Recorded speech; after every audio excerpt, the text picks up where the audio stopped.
Signs of the end of the age. Matthew 24. Jesus left the temple and was walking away when his disciples came up to him to call his attention to his buildings. "Do you see all these things?" he asked. "I tell you the truth, not one stone here will be left on another. Everyone will be thrown down." As Jesus was sitting on the Mount of Olives, the disciples came to him privately. "Tell us," they said, "when will this happen, and what will be the sign of your coming and of the end of the age?"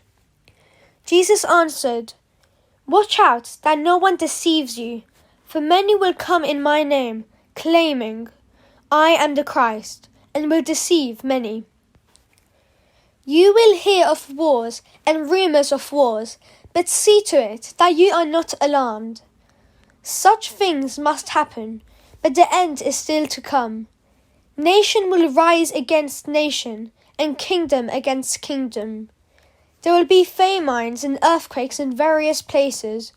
All these are the beginning of birth pains. Then you will be handed over to be persecuted and put to death, and you will be hated by all nations because of me. At that time, many will turn away from the faith and will betray and hate each other. And many false prophets will appear and deceive many people. Because of the increase of wickedness, the love of most will grow cold. But he who stands firm to the end will be saved. And this gospel of the kingdom will be preached in the whole world as a testimony to all nations. And then the end will come.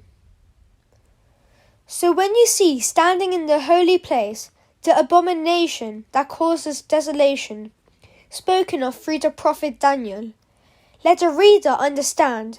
Then let those who are in Judea flee to the mountains.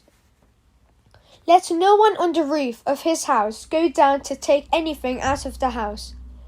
Let no one in the field go back to get his cloak. How dreadful it will be in those days for pregnant women and nursing mothers. Pray that your flight will not take place in winter or on the Sabbath, for then there will be great distress, unequalled from the beginning of the world until now, and never to be equalled again.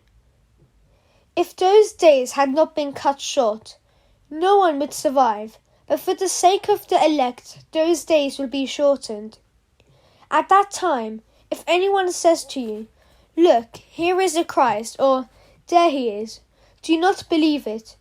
For false Christs and false prophets will appear and perform great signs and miracles to deceive even the elect, if that were possible. See, I have told you ahead of time. So if anyone tells you, 'There he is, out in the desert,' do not go out, or 'Here he is, in the inner rooms,' do not believe it.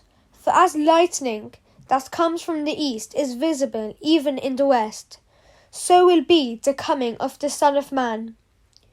Wherever there is a carcass, there the vultures will gather. Immediately after the distress of those days, the sun will be darkened, and the moon will not give its light. The stars will fall from the sky, and the heavenly bodies will be shaken. At that time the sign of the Son of Man will appear in the sky, and all the nations of the earth will mourn. They will see the Son of Man coming on the clouds of the sky, with power and great glory.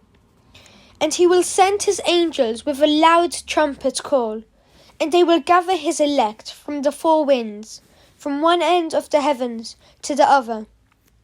Now learn this lesson from the fig tree. As soon as its twigs get tender and its leaves come out, you know that summer is near.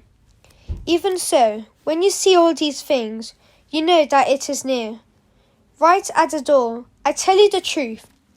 This generation will certainly not pass away until all these things have happened. Heaven and earth will pass away, but my words will never pass away.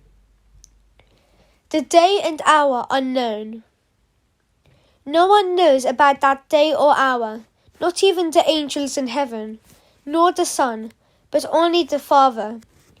As it was in the days of Noah, so it will be at the coming of the Son of Man.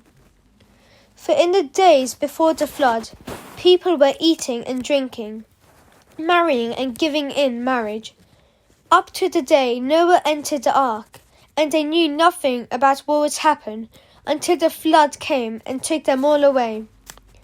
That is how it will be at the coming of the Son of Man. 2 men will be in the field, one will be taken and the other left. 2 women will be grinding with a handmill, one will be taken and the other left. Therefore, keep watch, because you do not know on what day your Lord will come. But understand this, if the owner of the house had known at what time of night the thief was coming, he would have kept watch and would not have let his house be broken into. So you also must be ready, because the Son of Man will come at an hour when you do not expect him. Who then is the faithful and wise servant, whom the master has put in charge of the servants in his household, to give them their food at the proper time? It will be good for that servant whose master finds him doing so when he returns. I tell you the truth, he will put him in charge of all his possessions. But suppose our servant is wicked and says to himself, "My master is staying away a long time," and then he begins to beat his fellow servants and to eat and drink with drunkards. The master of that servant will come on a day when he does not expect him, and at an hour he is not aware of. He will cut him to pieces and assign him a place with the hypocrites, where there will be weeping and gnashing of teeth.